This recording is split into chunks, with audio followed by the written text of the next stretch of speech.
ಅಧ್ಯಾಯ 102. ಕಿವಿಗೊಡು ಪ್ರಭು ನನ್ನ ಪ್ರಾರ್ಥನೆಗೆ, ನನ್ನ ಕೂಗು ಸೇರಲೇ ನಿನ್ನ ಬಳಿಗೆ.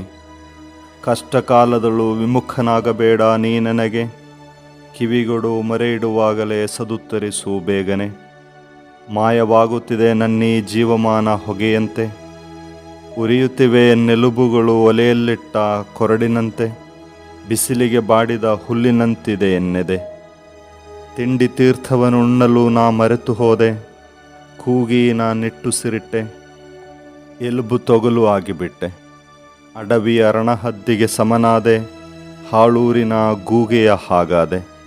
ಮನೆ ಮೇಲಿನ ಒಂಟಿ ಪಕ್ಷಿಯಾದೆ, ಬಳಲುತ್ತಿರುವೆನು ನಿದ್ರೆ ಇಲ್ಲದೆ. ವೈರಿಗಳು ದಿನವಿಡೀ ನನ್ನ ನಿಂದಿಸುತ್ತಿಹರು, ದ್ವೇಷಿಗಳು ನನ್ನ ಹೆಸರೆತ್ತಿ ಶಪಿಸುತ್ತಿಹರು. ಬೂದಿಯೇ ನನಗೆ ಆಹಾರವಾಯಿತು, ಪಾನದಲ್ಲಿ ಕಣ್ಣೀರು ಮಿಶ್ರವಾಯಿತು. ನಿನ್ನ ಕೋಪತಾಪಗಳೇ ಕಾರಣ ಇದಕ್ಕೆಲ್ಲ, ನನ್ನನ್ನು ಮೇಲಕ್ಕೆತ್ತಿ ಬಿಸಾಡಿಬಿಟ್ಟಿರುವೆಯಲ್ಲ. ನನ್ನ ಬಾಳು ಬೈಗಿನ ನೆರಳಂತೆ, ನಾನಿರುವೆ ಬಾಡಿದ ಹುಲ್ಲಿನಂತೆ.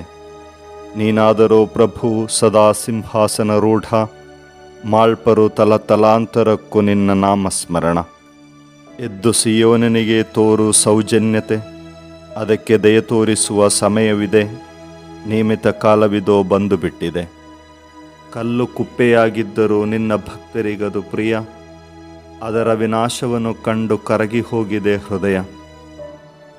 ಹೆದರುವವು ಪ್ರಭುವೆಂಬ ನಿನ್ನ ನಾಮಕ್ಕೆ ಜನಾಂಗಗಳು, ಭಯಪಡುವವರು ನಿನ್ನ ಪ್ರತಾಪಕ್ಕೆ ಭೂರಾಜರುಗಳು.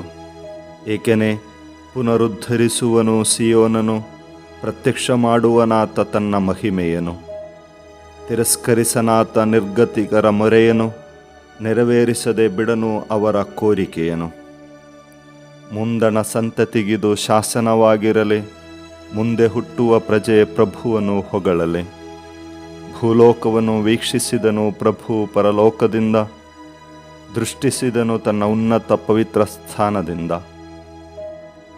ಆಲಿಸಿದಾತನು ಬಂಧಿತರ ಗೋಳಾಟವನು, ಬಿಡಿಸಿಹನು ಮರಣ ತೀರ್ಪಿಗೆ ಗುರಿಯಾದವರನು.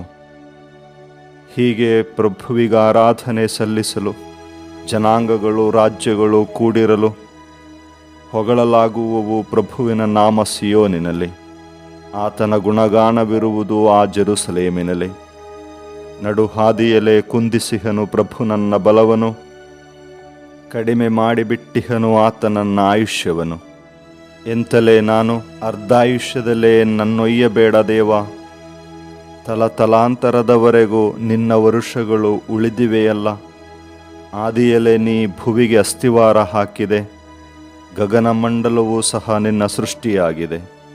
ನೀನಾದರೂ ಉಳಿದಿರುವೆ, ಅವೋ ಅಳಿದು ಹೋಗುವುವು. ಹಳೆಯದಾಗುತ್ತವೆ ಬಟ್ಟೆಯಂತೆ ಅವೆಲ್ಲವೂ, ಉಡುಪಿನಂತೆ ಬದಲಿಸುತ್ತಾ ಮಾರ್ಪಡುತ್ತದೆ ಅವು. ನೀನಂತೂ ಬದಲಾಗದೇ ಇರುವೆಯಯ್ಯ, ನಿನ್ನ ವರ್ಷಗಳಿಗೆ ಮುಗಿವೇ ಇಲ್ಲವಯ್ಯ. ಬಾಳುವರು ನಿನ್ನ ದಾಸರ ಮಕ್ಕಳು ಸುರಕ್ಷಿತವಾಗಿ, ಇರುವುದವರ ಸಂತತಿ ನಿನ್ನ ಸಮ್ಮುಖದಲ್ಲೇ ಸ್ಥಿರವಾಗಿ.